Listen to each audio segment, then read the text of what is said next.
Donc, l'enfant va construire son 1, c'était sa fusion. Il construit le 1 avant de construire le 2 dans la phase anale. Donc, le 1 dans la première phase, on doit tout faire pour préserver ce 1.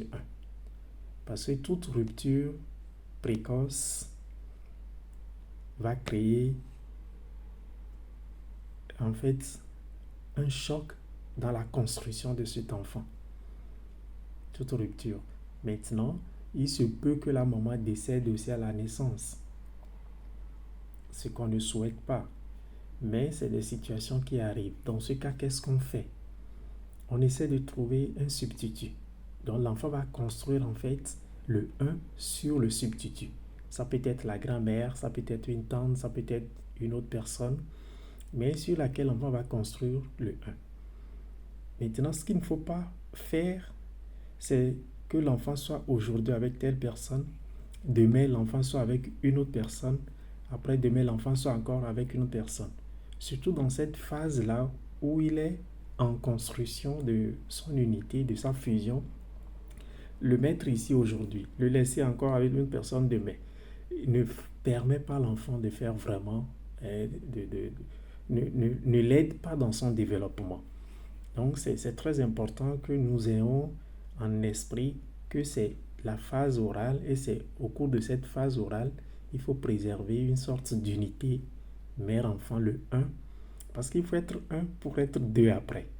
Et vous voyez, on ne peut pas très rapidement créer le 2 et cela risque d'avoir ses impacts sur le plan psychique, sur le plan développemental de l'enfant. Donc c'est important de pouvoir préserver le 1 hein, et dans les difficultés qu'on pourra rencontrer. Et je voudrais vous raconter une petite histoire que j'ai vécue. J'intervenais dans une ONG qui a recueilli un enfant de cette tranche d'âge, l'a abandonné dans un marché.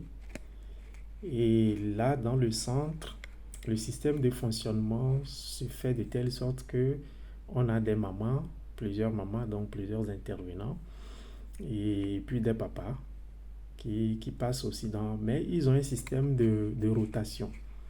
Donc aujourd'hui, il y a telle maman qui vient, demain elle part, mais très rapidement, la question de la préservation de l'unité mère-enfant, parce que si l'enfant est abandonné, il faut rapidement trouver un substitut sur lequel l'enfant va construire en fait le 1, l'unité.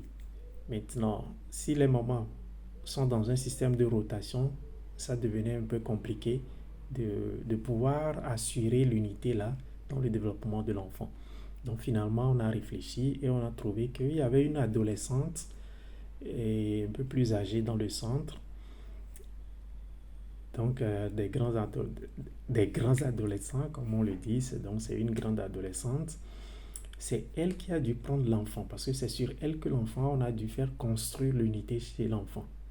Vous voyez, donc les mamans appuient, elles ne sont pas permanentes, mais elles appuient autant que possible l'adolescente qui, elle autre, vivait dans le centre et sur qui l'enfant pouvait construire le 1. Donc, j'attire donc notre attention sur cette phase-là.